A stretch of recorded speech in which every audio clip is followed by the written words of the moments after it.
Welcome. I'm Lloyd, helping you to make the change from stress to success. And I'm delighted to be here with you on the first of a short series of webinars, I Just Want to Be Happy. And tonight I'm delighted to be presenting to you brain training for more positivity.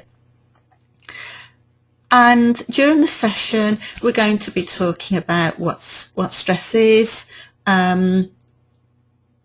about how we can start to overcome it, but I will be sharing with you tonight 7 tools that you can start using immediately to start helping you to manage your stress levels more effectively. And if it's all right with you, near the end, at about 3/4 of the way through, I will be presenting to you a program that I've got on offer where you can continue to develop on your progress along your journey in life to become more fulfilled and more successful. But before we actually start looking at what stress is and the different tools to create a great toolbox for yourself, I just want to talk a little bit about or talk to you a little bit about myself, why I'm doing this tonight. And this really started for me, I suppose, about 6 years ago, when I suddenly found that I was struggling to cope, I was struggling to manage.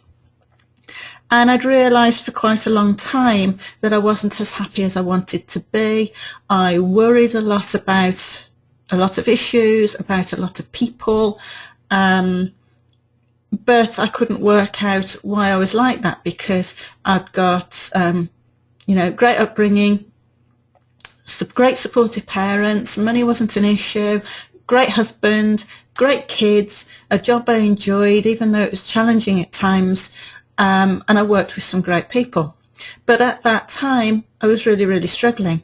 And then it was one day I was going into work and bumped into a great colleague of mine, Judy, and she asked me a very simple question, a question that we ask people every day. She said to me, "How are you, Kath?" Well, that was it. The floodgates opened, and everything overboiled, and I totally lost control. And that was my first step to where I am now. She sent me home, organised it with the boss, gave me strict instructions to go straight to the doctors, and she phoned me that night to check that I had, and I had. Thankfully, I've got a very understanding doctor. I was able to go and see him straight away. He took one look at me, signed me off work, and booked me in for some counselling sessions. And back then it was a lot easier to get counselling. And very quickly I began to realise what the issues were. So a lot of the things that I was struggling 6 years ago actually started back when I was a teenager. With my parents' stresses and strains, as young people, you don't realise what you're taking on of other people's issues. And also my sister Helen had a battle with anorexia. Thankfully, she's fully recovered and she's living a great life. But I didn't realise how much all of that stuff affected me. And during the counselling sessions, my counsellor worked through a lot of different tools with me.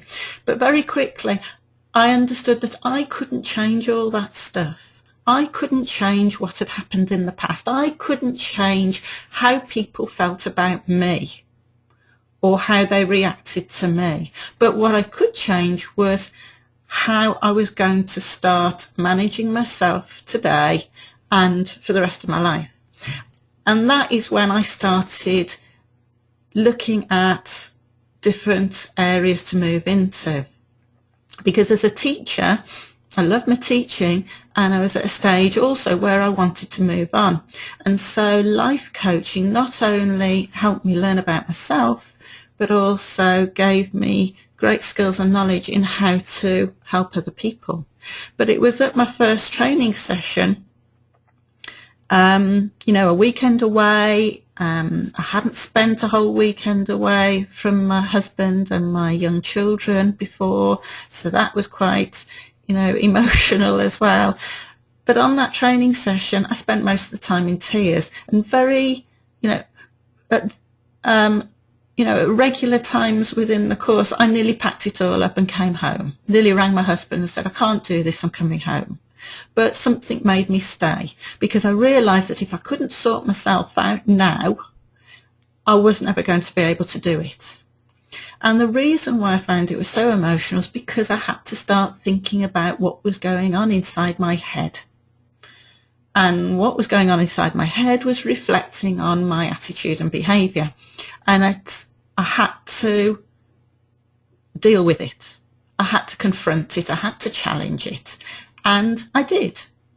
And this is why I am passionate about helping people to overcome the struggles that they're having, because stress can create so many different mental and physical illnesses, and people don't realise that.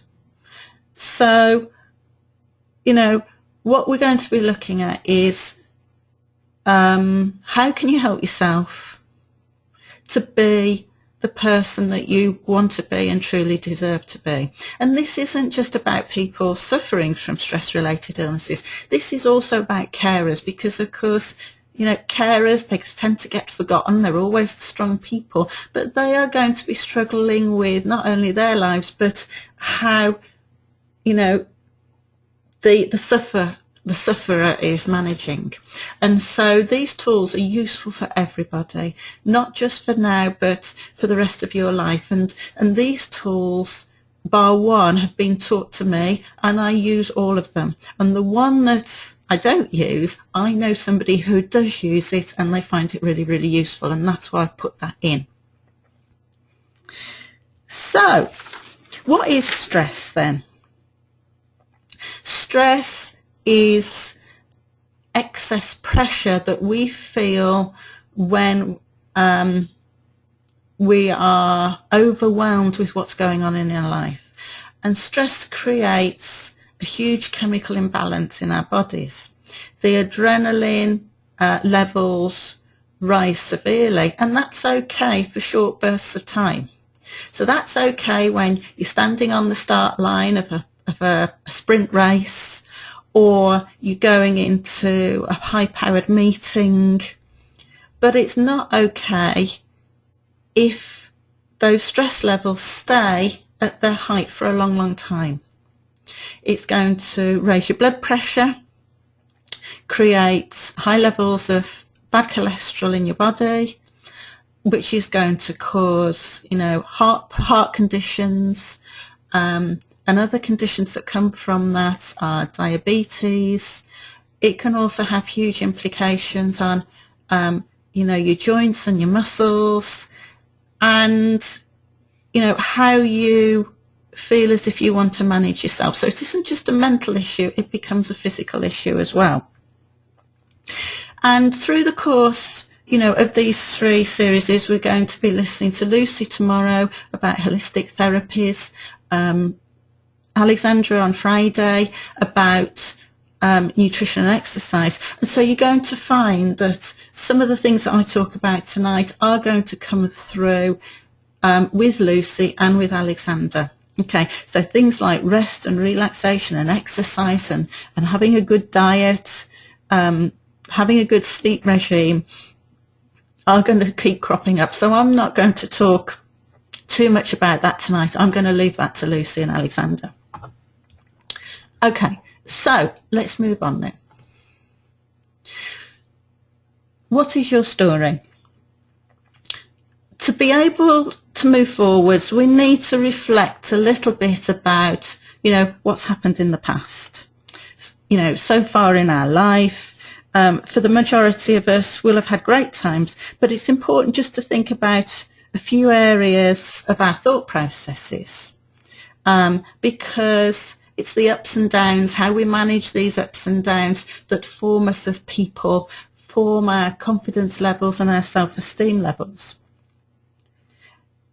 So I've just put a few questions up here for you to look at, okay, and to start thinking about. All right, you don't have to do it now because it might take quite a while, but when you listen back to the recording, you can spend a bit more time, pause the recording, and answer the questions in your own time. So, how would you describe yourself? What are you proud of? What are you ashamed of? What are the things you want to strive for? What are the things you do to make yourself feel better? Now,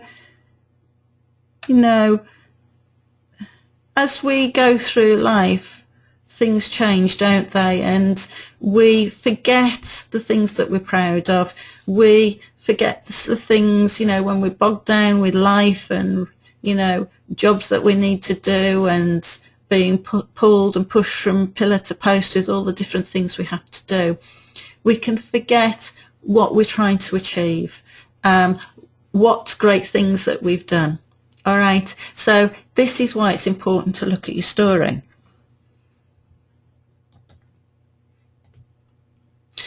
But what we need to discuss is, and confront, is what's stopping us. Because unfortunately, there's a lot of things that can stop us.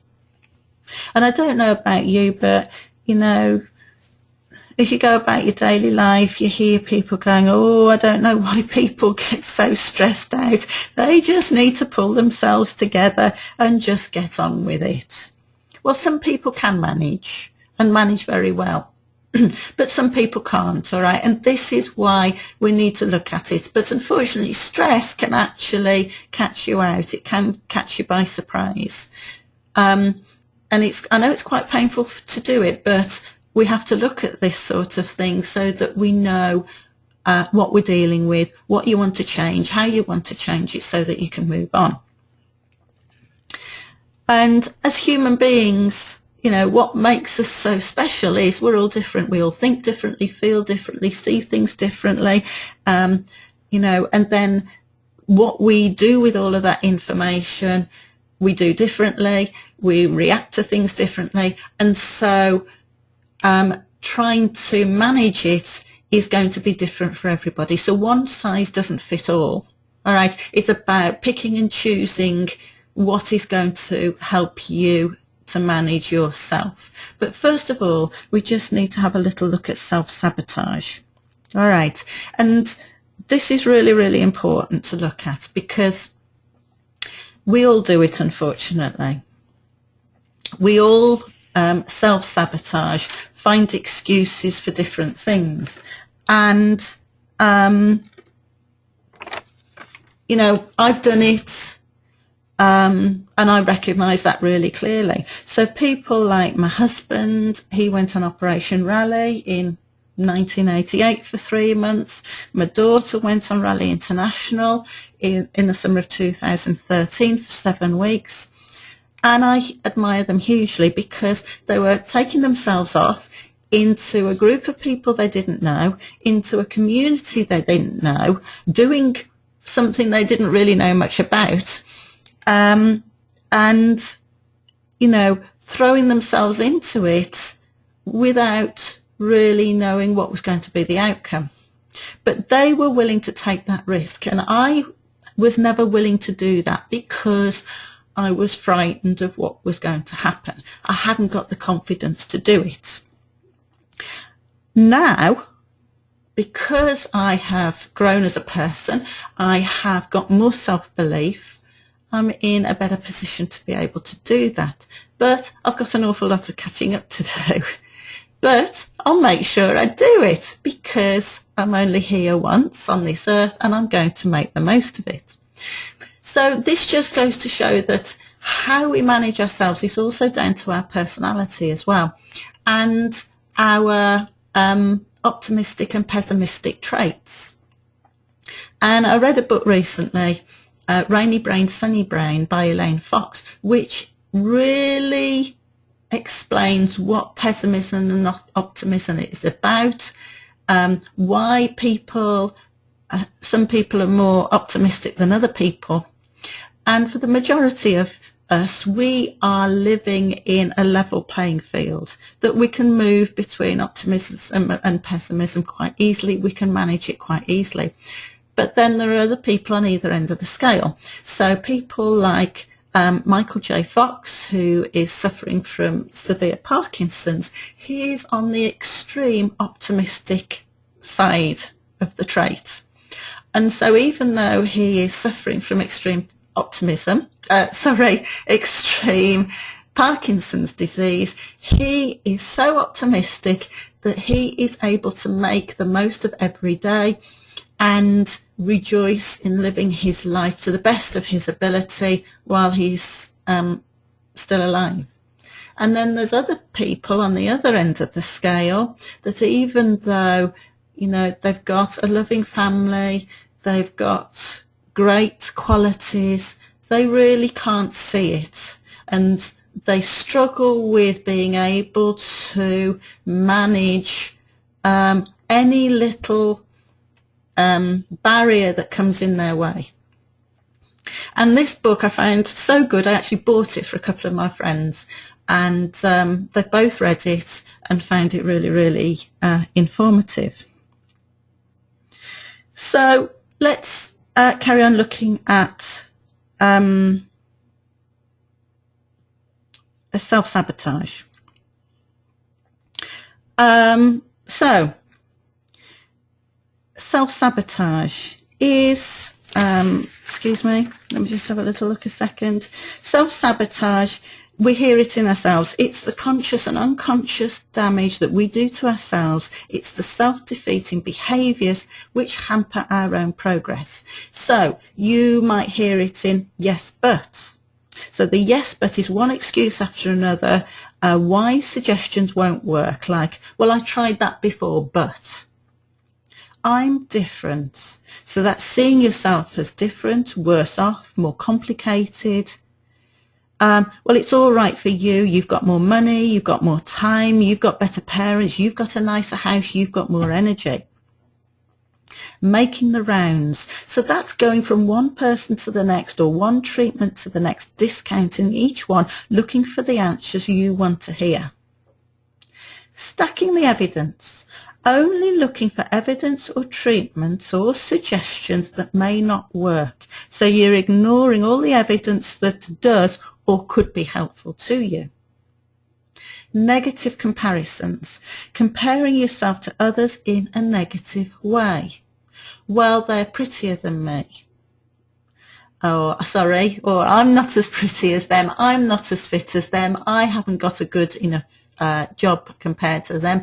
Their boyfriend is better than my boyfriend. Okay. And then the last one, no way. It's the refusal to consider evidence, try new things, take the risk. All right. And this is then sort of empowering the little devil you that's sitting on your shoulder all day long, chatting away to you about, why you shouldn't be doing something, why, it's not going to be a benefit to you. Okay, not allowing you to make the change. So it's really important to start being totally honest with yourself about what you're thinking and saying. And I'm a firm believer in this, and I think this is what has really helped me. If you can't be totally honest with yourself, how are you going to know what to change? And actually, it's really hard to be totally honest with yourself. It's really hard to put your hand up and say, yes, it was my fault. I didn't want to change because it was too hard. I'm frightened of what will happen. I don't know whether I'll like it, okay, when the change has happened. And I really found this in somebody that I taught, and he came on one of my effective thinking courses.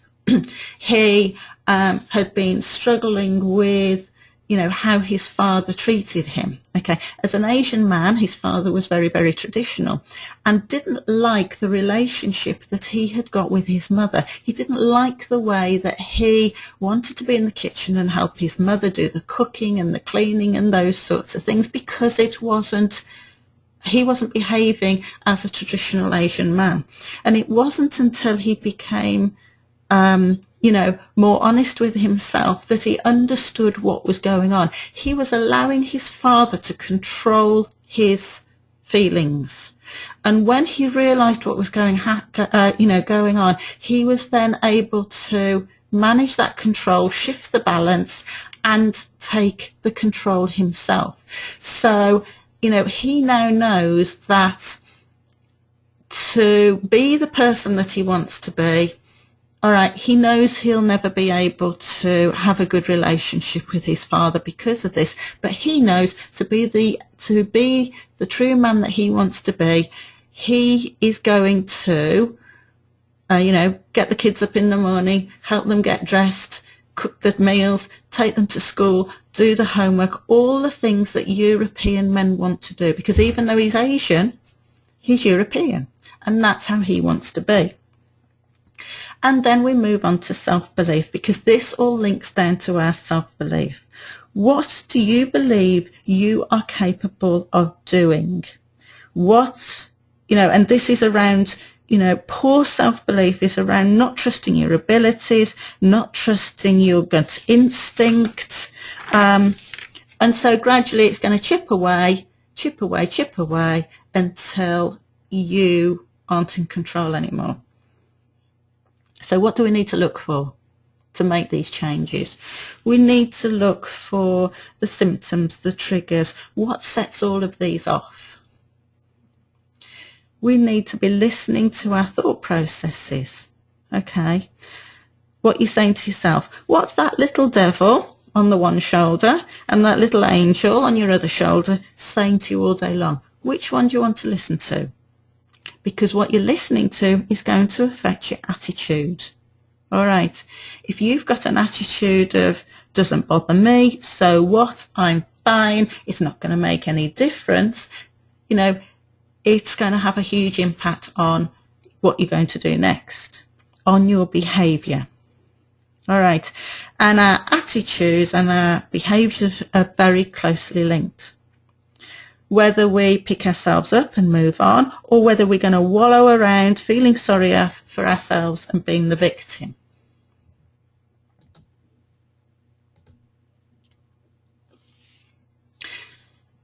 So if you don't want to be the victim, how do you want to change this? What do you want instead? And I'm afraid it's about looking within yourself. All right. And it's hard. And this is what I found so hard when I first started my life coaching training. Okay. But if you can do it, then you're going to really start reaping the rewards. If you're fed up of thinking about the habits that you're thinking, it's really important to start thinking about what you want instead. All right. What are you thinking and feeling most of the time? Because, of course, it might not be all of the time. If you are stressed about going to work, you're more likely to feel the symptoms of stress the night before you go to work. So let's say on a Sunday night, and then on the Monday morning going into work. You are likely to feel better when you're travelling home on Friday night, on the Saturday and Sunday morning. All right. And so this is why it's really important to start linking in with that thinking process. What are your habits? We're talking about your drinking habits, your sleeping habits, your eating habits, all of those different sorts of things.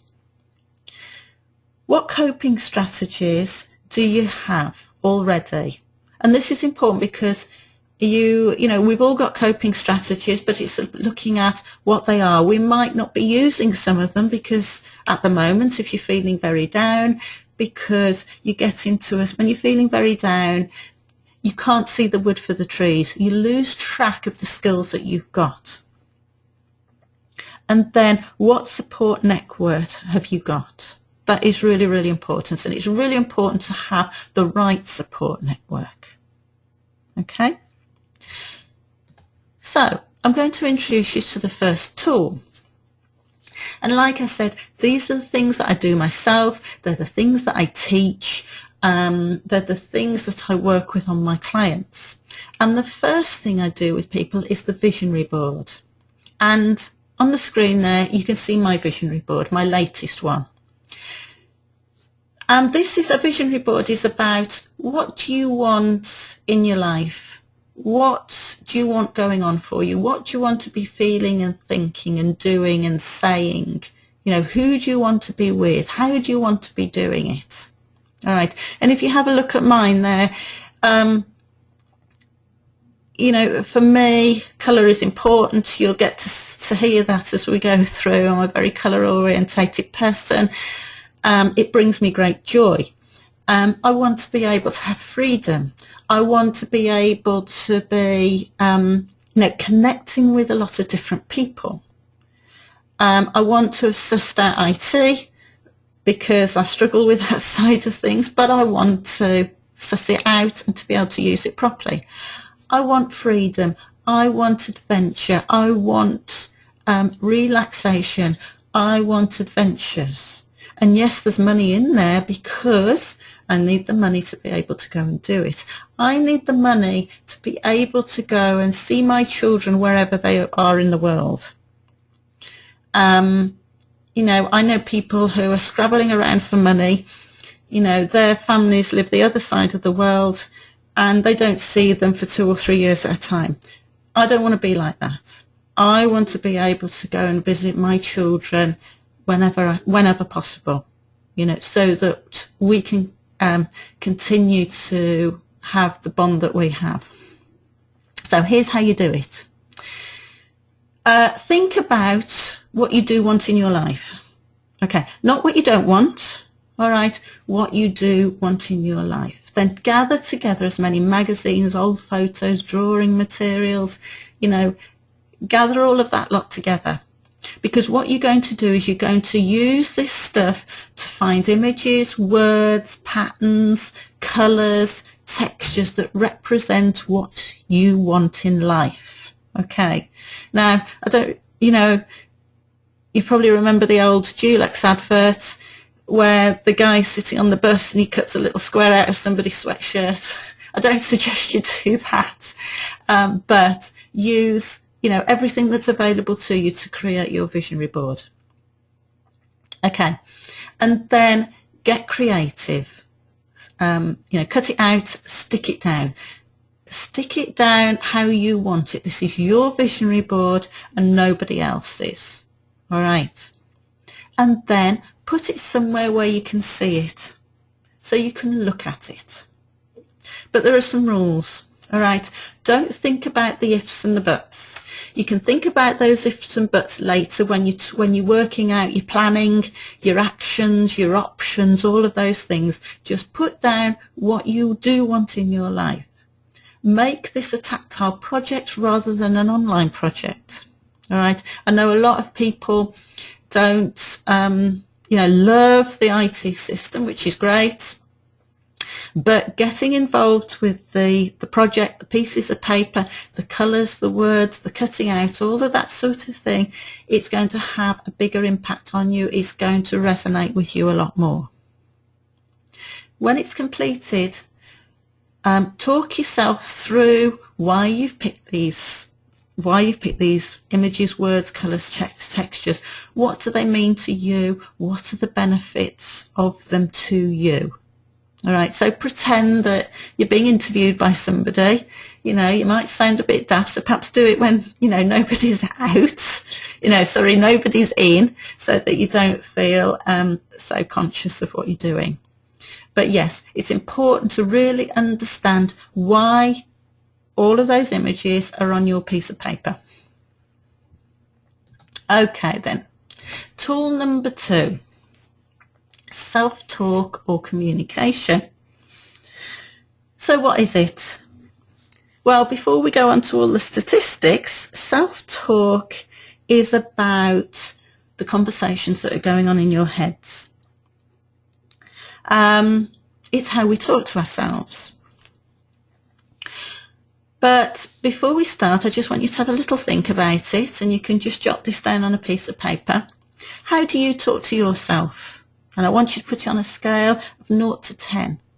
So 0 is you're vile and horrible to yourself. 10 is absolutely fantastic. You talk to yourself so beautifully that nobody ever could be offended, or you could never be offended. So just have a little minute and just jot that number down on a piece of paper. Okay then. So the research shows that the average person has between 58 and 60,000 self-talk conversations each day. Now, these can be things like, oh, I'm thirsty, shall I have a cup of tea or a cup of coffee, to big things like, I really shouldn't have spoken to my kids like that. I knew I couldn't manage being on this diet because I've just eaten a bar of chocolate. And so, you know, all of these tiny little conversations that we don't really think about build up. And so it's important to understand how we communicate, how we pass and receive information. All right. So on your screen, you can see you've got a pie chart and you've got 3 labels. And I think people are getting a lot more savvy around, you know, how communication is built up, but I will just go through it. So when we talk about two-way communication, only 7% of communication that we respond to is through actual words. 38% is tone of voice and 55% is body language. Now, you know, a lot of people say, oh, well, I'm talking all the time. It's, you know, body language has nothing to do with it because they're listening to my words. Well, that might be what we think is happening, but it isn't. All right. When you think about, you know, the actors, the great actors, you know, in the past and present, how the ones that are really convincing to us are the ones that are totally in touch with their communication system. All right. So when you think back to John Wayne, he only ever played John Wayne. He didn't play any other character. He had the same accent. You know, he moved in the same way. And so you didn't actually see the individual character that he played. You only saw John Wayne. When you look at other people like Meryl Streep, Tom Hanks, Danny DeVito, Leonardo DiCaprio, Brad Pitt, you know, and other great actors, the reason why they're great actors is they are so committed and convinced by the character that they are playing, they can pull all of those 3 lots of communication together. All right. So when you're on the phone speaking to somebody, or, you know, you bump into one of your colleagues and you go, hi, how are you? And they go, oh, I'm fine. If they were fine, would they be saying it like that? No. So, you know, the reason why we can get, you know, why we're not sure about what somebody is saying is that their actual words aren't matching up with their tone of voice or their body language. All right. And so it isn't just about communicating with other people. This is around how you're communicating with yourself. And this is why it's really, really important because, you know, going back to the statistics, for the average person, out of those 58 to 60,000 conversations that we're having, 75% of those conversations are negative. So when you see it like that, if you spoke to your best friend 75% in a negative way, what's going to happen to that friendship? Most likely that friend's going to go to you one day, you know what, I don't want to be friends with you anymore because you're not very nice to me. And that's what's happening with us. So it's important to challenge what we're saying and how we're saying it. So, how would you like to talk to yourself instead? All right. How would you like to adjust that little devil that's sitting on your shoulder who's chipping away at your confidence levels and your self-esteem levels? So it's about readjusting what we're saying. All right. Rephrasing what we're saying into a better way. All right. So instead of saying, oh, I've got to go to the gym today because if I don't go, I'm going to get fat and ugly. All right. It's about saying, I'm going to go to the gym and I'm going to make the most of it. I'm going to go to the gym and really work hard on my biceps or my abdominals or reducing my heart rate or,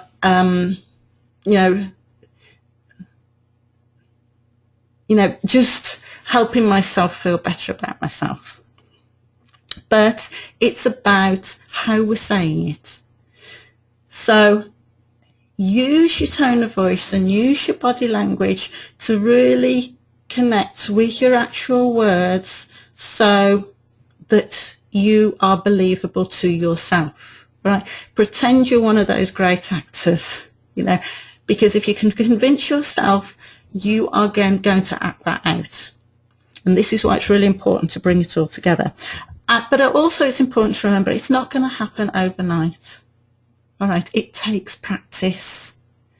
And the way we do that is by keep going at it, really, because it takes around 30 days for a habit to start to change automatically. All right, so you might not recognize it in yourself, but gradually the more you think about it, the more time you spend reflecting on what you're saying and how you're saying it and why you're saying it, the better position you're going to be in to start making it a new habit. Okay then, so tool number 3. This is one of my favorites. All right, this is one that I use an awful lot of the time. It's one that can start changing you really quite quickly. All right, and this is your gratitude list, or how I sometimes put it over to people is let the sunshine in. Okay, so what is it? Okay, it's about looking at the present. It's about being in the present. It's about making note of what you are grateful or thankful for. And it's, it isn't just the big things, it's also the little things. All right, so, at the end of each day, have a think about what you're grateful for, and just start making a note. For me, for example, yes, I'm grateful for the love of my husband, the love of my kids, that I've got a job that I love doing, that I'm fit and healthy, that my parents are healthy, that my sister has recovered from anorexia, all of those different sorts of things. But it's also the little things, that the sun's out, that the sky's blue, that I can hear the birds singing, that I can see the different shapes and the colours and the textures in the leaves and the flowers that are around me. And this is what enriches my life for me. Okay. So it's about noticing the things that are around you, not just the big things, but the little things, and to write it down, because when you start writing it down, you're actually seeing it in black and white. And also writing it down is going to allow you to look back at it, reflect, and start seeing the themes that are running through. And those of you who know me, last year I committed myself to 52 weeks of publishing my gratitude list for each week. So during the week in my diary, I jot down the things that I'm grateful for, and then on a Sunday I would reflect on it and publish my top 5 gratitudes of the week. And, you know, my children would start to laugh and joke with me about, oh, did you enjoy hearing the owls this morning when you were out on your walk? And even though they mocked me, all right, I let them carry on because I knew why I was doing it and why it was so important to me, all right? So don't let people, you know, interfere with your thinking process. Let them have their little joke, but you just carry on because you know why you're doing it. Okay, add some pictures, some colour to it. Okay, make this a new habit for each day, preferably before you go to bed at night. Because if you go to bed at night thinking about the good things, all right, your brain's going to process it through the night and you are going to wake up feeling a lot better in the morning. So it's important that you do it at the end of the day. And to listen how you're feeling and thinking as the days go by, and you will start to notice a difference quite quickly. Now the other way of doing it, to let your sun shine, is each ray coming out of the sun, write it in there, colour it in, make it bright, make it beautiful. You know, and again, this is another thing that I teach, and especially off the men, I get, oh, this is kids stuff, all this colouring in, this is like junior school. Yes, it might be, but it's a way of helping you retain that information. So it doesn't have to be a sunshine, it could be petals on a flower, it could be leaves on a tree. But as you fill it out, just watch how your sunshine gets brighter, how your flower opens up and becomes beautiful, and how your tree grows. Okay, so I love this. I use this all the time, and I highly recommend it to be used. Right, tool number 4, the positivity jar. Now this is the one I've never used, all right. I always tell people about it because I know a young lady who does use it and she finds it really, really good. All right, so basically it does what it says on the jar, basically. You know, every good thing that happens to you, write it on a piece of paper, pop it in the jar, right, and see how that jar fills in.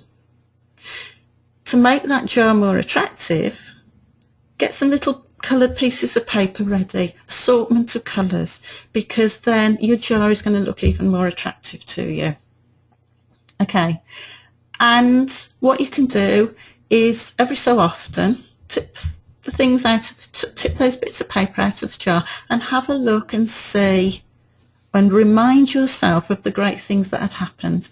And this is about reflection again. And when you're in a downtime, when you're in a time where you're finding it difficult, reflecting on all of those good things will help remind you what you've got, what good things are going on in your life.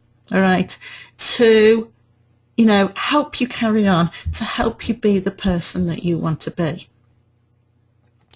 Tool number 5, the hand. Again, I use this a lot when I'm teaching, and it's a brilliant way of seeing what you're in control of.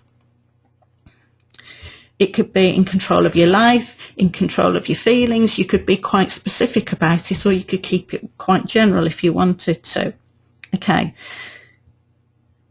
And this is important to learn about what you're in control of, because when you're stressed, when you're feeling out of control, that is because you have allowed the stress to control you.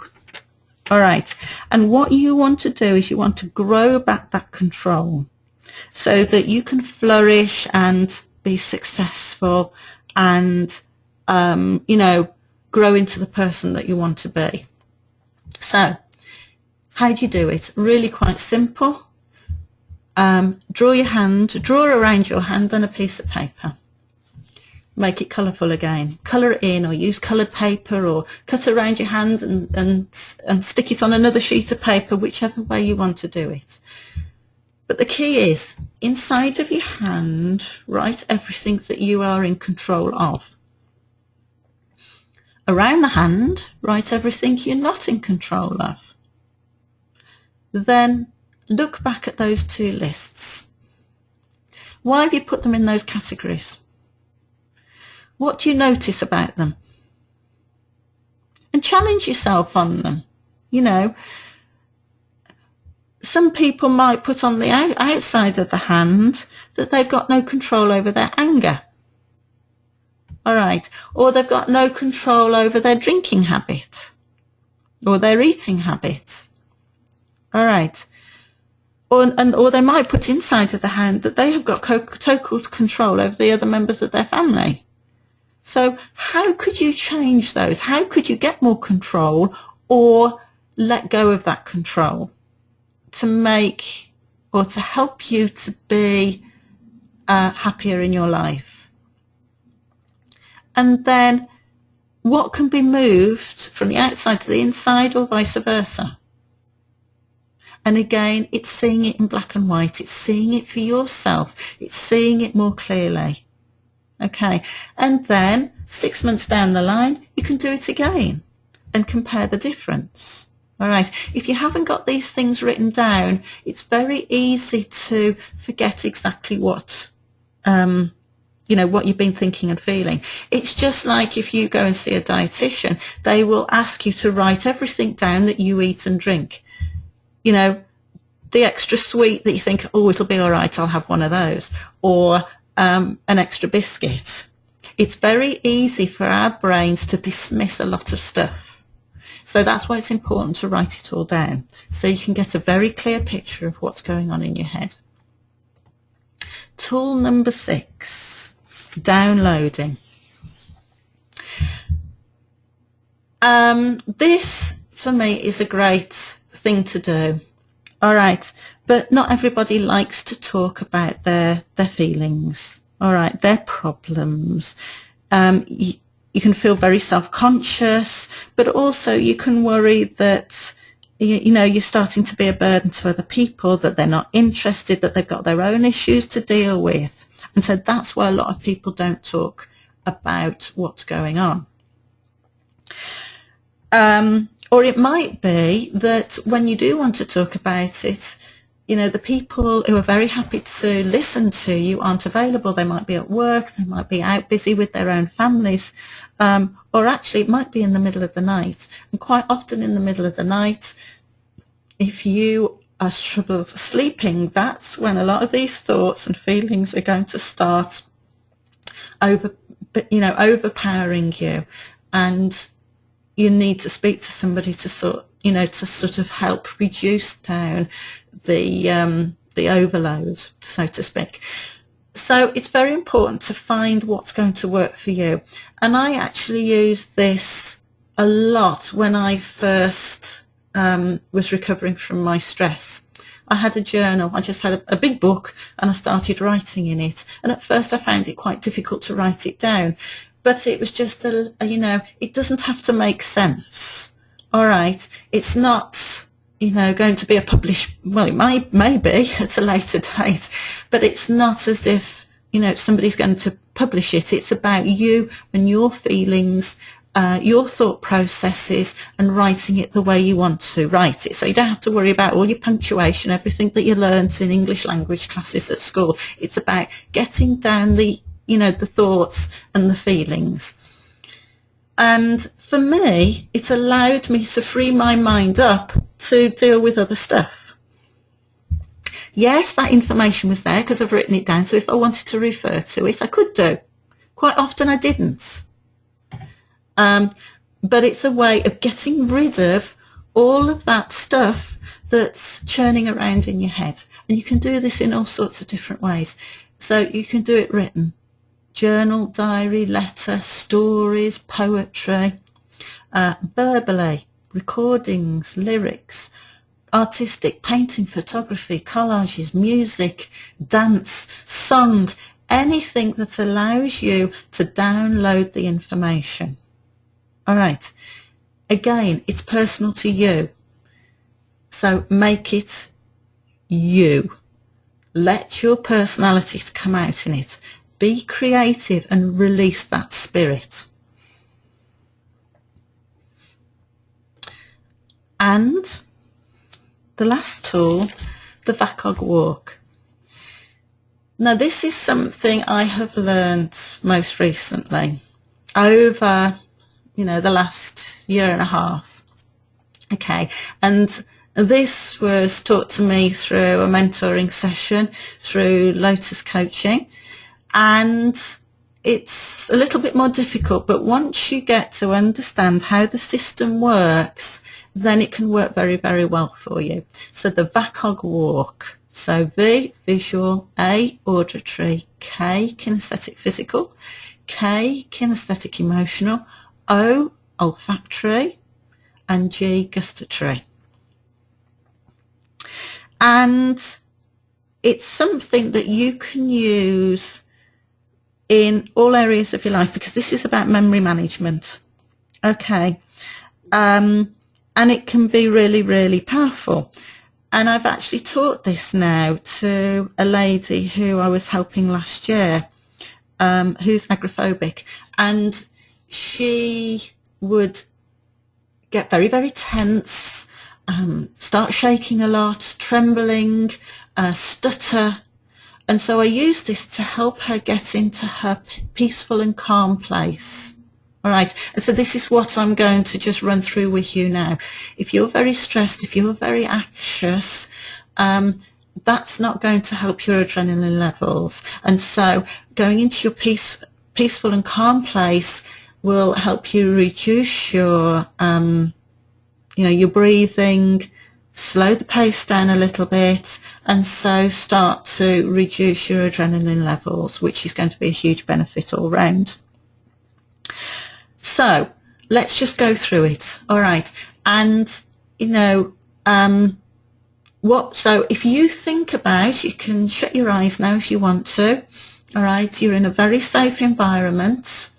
And think about a past experience where you were at your most peaceful or where you were at your most calm. For me, it's easy because, one of my peaceful and calm places, I knew that was one of my places immediately, when I was there. All right. It was out in Llandegla Forest. I was out walking and came to an opening, and that was it. Nobody about, couldn't hear a thing. Well, I thought I couldn't hear a thing until I started concentrating on it. All right.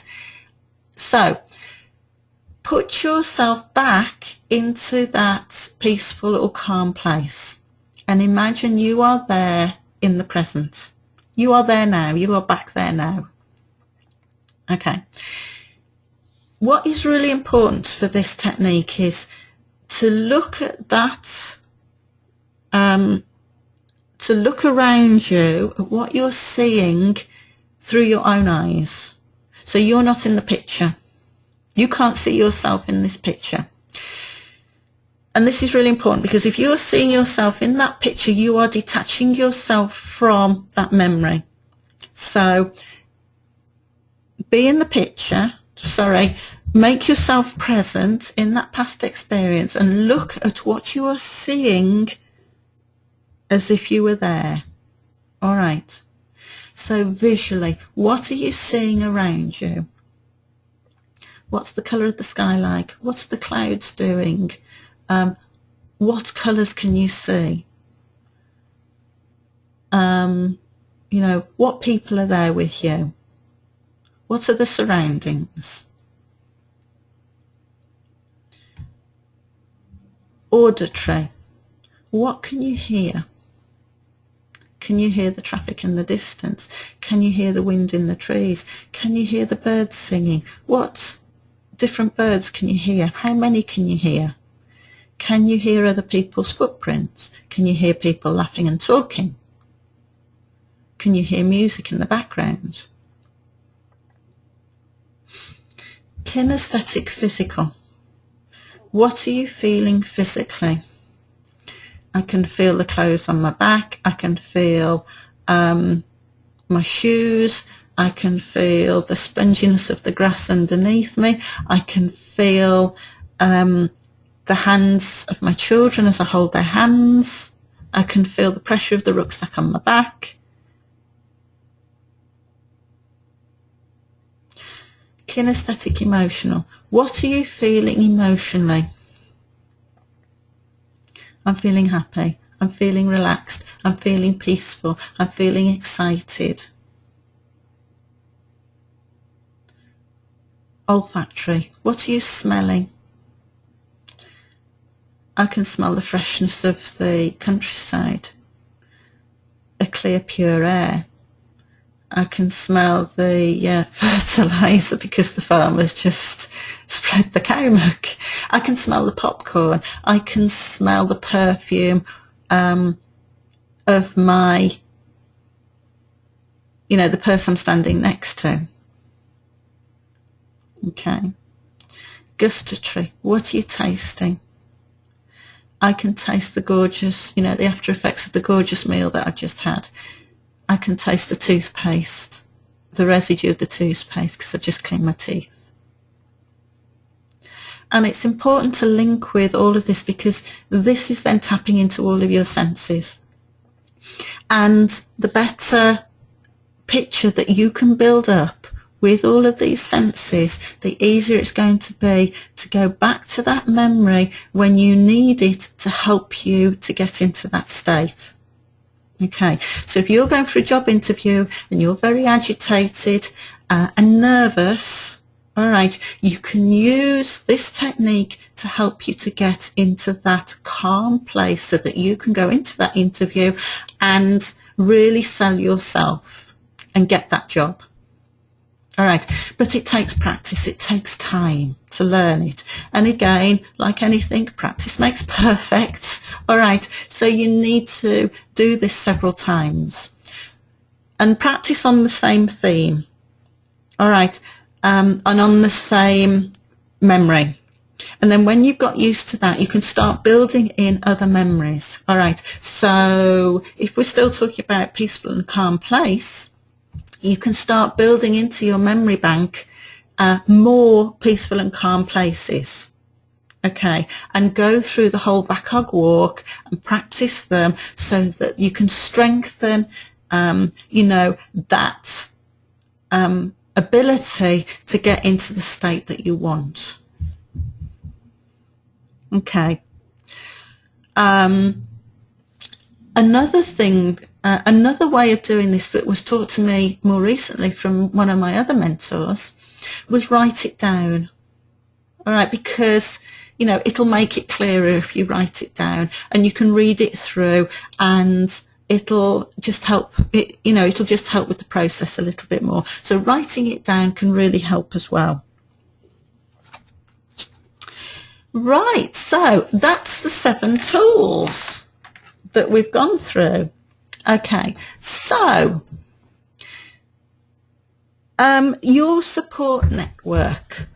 You've got your 7 tools, which you can use whenever you like, but it's important to think about your support network. Who are they? How do you choose them? How can they support you? How will they know you need help? And when we're looking at our support network, it isn't always our friends and our family who are the best people, right? Because often they might not challenge you because they don't want an argument, because, when you're feeling in a negative way and very angry, you can, it's very easy for you to, or us to answer back and then end up in an argument and have a fallout, and it just makes it very, very difficult. Okay, so it's important to look at who your support network is. How will they know when to support you or how to support you? Well, it's very important to discuss this with them. And Anne, who I've interviewed as part of this series, who is a carer for her daughter, explained to me that she actually asked her daughter, is it all right for me to ask you how you're feeling? All right, because, we can start to do it too much. Oh, how are you? How are you feeling today? What can I do for you? And that can be really irritating for some people and actually create a barrier between you. And so it's a really good idea just to ask them, is it all right for me to do this for you? All right, because sometimes we can take over, which stops that person having the control. All right. And, I also heard this from Fiona, another carer who I interviewed, talking about her daughter's bulimia and how she managed it. It's also very important as a carer to step back, allow the sufferer to take control, because at the end of the day, them changing has got to come from within themselves. We can't change other people. And this is where the hand exercise is really quite good. We can't change other people's thought processes. We can have an influence over it, but we can't change it. And so that is really important, why you need to let them be, give them the control. Let them feel empowered so that they can thrive and learn from it in all different situations. All right, they've got to grow as a human being. All right, so that is really, really important. But also think about, what are your lifesavers? What are your hobbies? What are your sports? What thought processes are you having? Which of your family, friends or your therapies are your lifesavers? And as long as those things are useful to you, they are going to be invaluable to you. All right.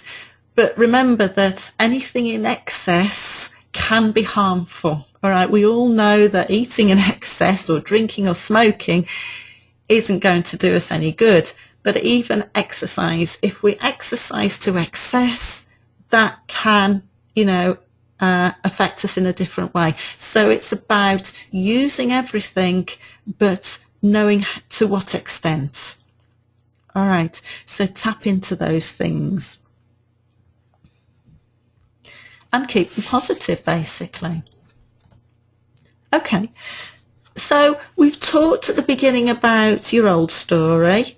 We've talked about how to start changing some of your thought processes, the tools that you can use, that you can pick up and use as and when you want to.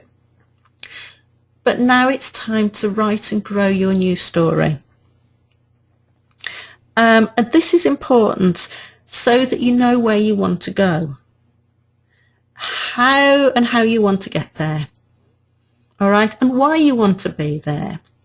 And so, I just want to tell you a little quote by Anthony Robbins. You might have heard this before. If you always do what you've always done, you'll always get what you've always got. All right, if you don't want to be how you are today, what change are you going to make it different? Okay.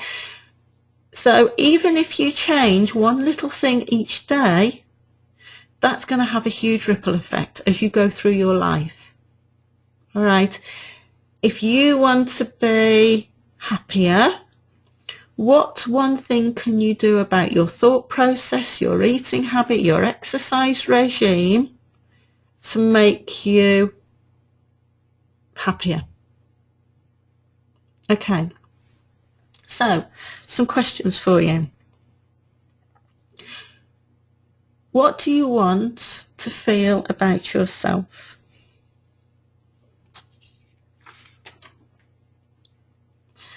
What do you want in your life?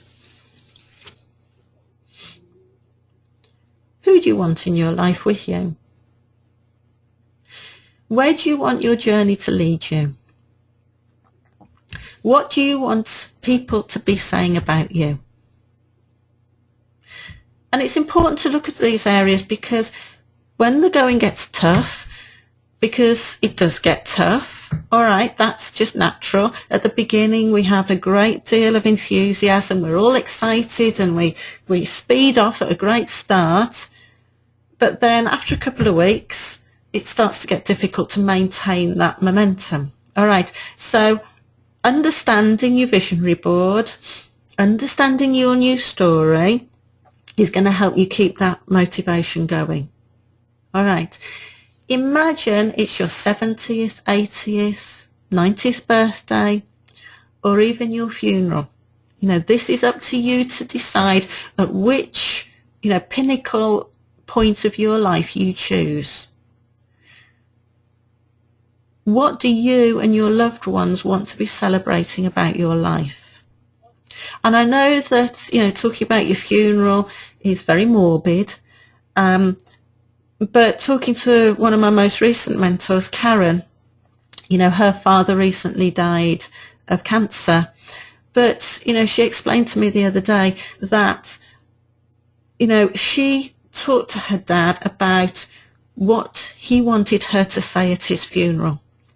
And even though it was very hard, it was very difficult, it was very, very emotional, at least she could stand up at the funeral and, you know, celebrate what he wanted to celebrate, or what he wanted them to celebrate at his funeral. And she was really pleased that she did that task, you know, even though how difficult it was. So think about, what do you want to be celebrating, you know, at the end of your life? Because then that will help you start to see what you've got to do along the rest of your journey. Okay, the next step. It's important to, you know, sort this out really as early as you can, or else you've got all the tools, you know, you've been shown all the tools, but if you don't do anything with it, you're just going to be floundering around and nothing much is going to happen. All right, so it's about, you know, how change happens. So this quote here by Libra, one gesture, one person, one moment in time. Okay, now Libra Bray, she's an American lady who was in a very bad car accident when she was 13 years old, and she had to undergo numerous long bouts of surgery to be able to live the life that she's living now. Okay, but like she says, to make a change, you've got to start slotting things into place. And just like I said earlier, one thing, by who, when. And so it's about planning. If you plan it, all right, if you set out your little actions, you can see what you've got to do the next day. It's just like, you know, going to the supermarket. If you don't plan, you know, what meals you're going to eat in the week, you'll go to the supermarket, buy all sorts of different things. You get to the middle of the week and you've got to go back to the shops because you haven't got, you know, 3 vital ingredients to make the curry that you wanted. So it's plan everything out. And also with the planning, when you come up against a barrier, when something unexpected happens, you are in a better position for manoeuvring yourself around it, because you know where you've got to go. You know, it's very easy for stuff to get in the way and you get distracted and you go off course, and then, you know, 6 months down the line you think, hang on a minute, what's happened? You know, I'm meant to be, you know, earning so much money so that I can go on that fantastic trip to Australia to see my family who I haven't seen for 5 years. But you got distracted and you've gone off and bought, you know, I don't know, brand new Ferrari, for example. All right, so plan and take baby steps. If you go straight for the big step, it's very strenuous, it's very hard work. So the little baby steps are really, really important. Make it easier for yourself. Be consistent. All right, do a bit each day and make the time. If you don't make the time, nothing's going to happen. My sister Helen, she's a fantastic swimming teacher. All right, and these parents came to, you know, the leisure centre complaining that their son wasn't progressing through the different stages of the swimming classes. And when they looked back at the register, he'd only attended once every 6 weeks. So if he's not attending the swimming classes and they're not taking him swimming, how is he going to progress? He's not. All right. So it's about making the time, being consistent, taking the baby steps from all the planning that you've done, and then celebrate your journey. That is really, really important, because that is going to be, your motivation to move on. All right. It isn't necessarily about how well you're doing. It's about the journey that you are traveling, because everybody has got a different starting point. All right. Some people will have to work a lot harder and do a longer journey to get to the same place. So think about your starting point, your old story, where you are now, what you've done to get there. And, when you're bogged down and working hard, I do it myself, and, I've got fantastic people around me who remind me of where I've got to now. All right, so celebrate the journey. Okay, so this is at the point where I want to introduce you to Lift Your Life Transformational Program. Okay, now I've been developing this over quite a while, and this course will give you a personal wellbeing qualification. All right, it is based on 6 modules: values and beliefs, understanding feelings and emotions, understanding stress, personal identity and self-esteem, interpersonal communication, making better decisions. So nearly all of the things that we started talking about tonight. With that, there's going to be monthly small group tutorials and a community Facebook group. Now, the small group tutorials are so that these are all going to be online, so that everybody gets an opportunity to talk. All right, to ask their questions. And then the community Facebook group is there for everybody to support each other, because online courses, you can feel very isolated.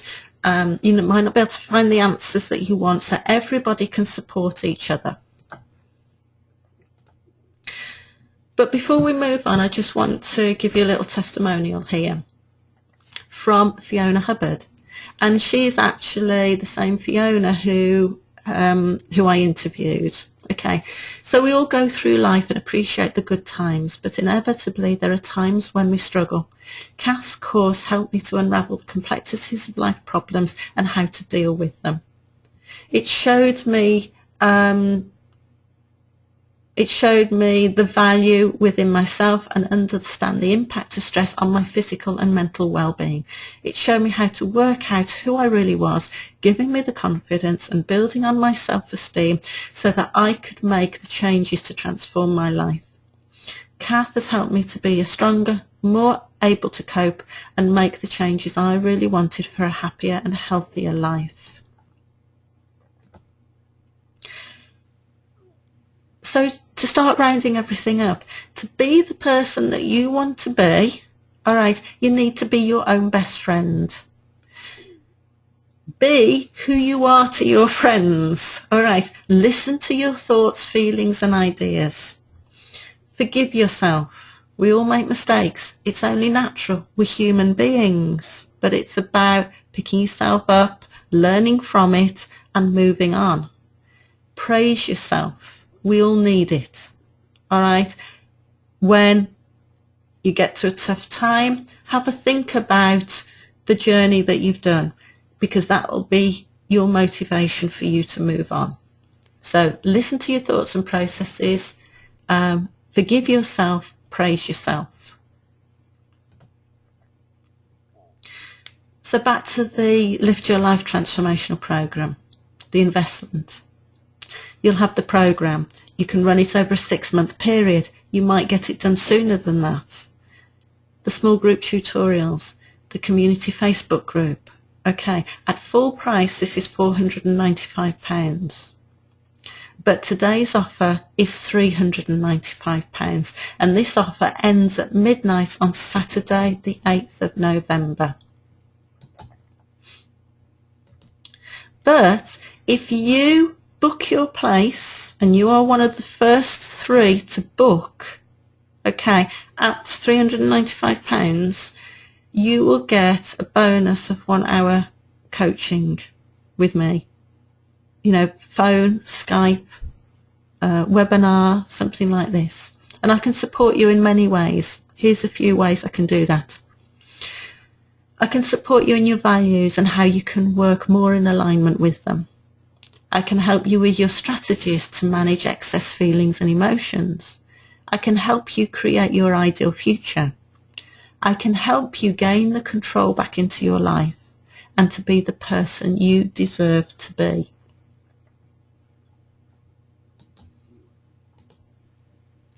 So this is the next step. Go on to my website, okay, www.kathlloyd.co.uk/webinar. If you have any queries about the course, then please don't hesitate to message me, okay, on makethenchange@kathlloyd.co.uk or via my website, kathlloyd.co.uk. I'm really looking forward to helping you and supporting you in your journey to become the person that you want to be. All right. If you want to discuss anything first, then I'm really happy to talk you through the course. All right. I want this course to be able to help you be what you want to be. So, forthcoming events. Tomorrow night, Thursday, got Lucy Batham-Reid of Love Your Soul talking about holistic therapies to reduce the strain. And also she'll be talking about how holistic therapies can be used in conjunction with conventional medicine. And then on Friday, we've got Alexandra Jones of The Healthy Girl talking about nutrition and exercise to combat stress. Alexandra knows everything to do with nutrition, how it affects our bodies, how exercise can really help us feel better about ourselves. And also there's going to be published a series of interviews by sufferers of stress-related illnesses and also the carers. So, you know, it's really quite interesting from doing the interviews how so much of that links up. You know, about the nutrition, about the thinking processes, about the exercise. The same themes seem to be cropping up, and you'll notice that when you start listening to those, but I will keep you informed about those. And then back to where it all started, because this series of webinars actually started from me wanting to support young minds. Young Minds is a charity that supports children and young people and also their carers through mental health, okay, helping them manage their poor mental health state. And so there's a photographic competition. What represents happiness to you? Okay, for £3, and that £3 will go to Young Minds. Put your photograph onto my website, okay. There's a link there as well. So if you go onto my website, kathlloyd.co.uk, and look for Stress Awareness Day, it'll give you all the instructions of how to submit your photograph, how to donate the money, and then the winner of that competition will win a £245 worth photo shoot with Venture Photographic.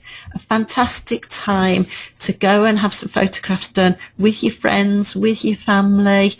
You know, perhaps you want to use the photographic session to do, you know, to have a new profile for a job, for example. So you can use that however you want to use it. And so it's just leaves me to say thank you. I've thoroughly enjoyed talking to you tonight. I hope that you have found some tools and techniques that you want to use. I hope that you will take, you know, the offer of the reduced price on the Lift Your Life to Happiness transformational program. If there's anything that you want to discuss, don't hesitate to contact me through my website or through my email address. So thank you again, and good night.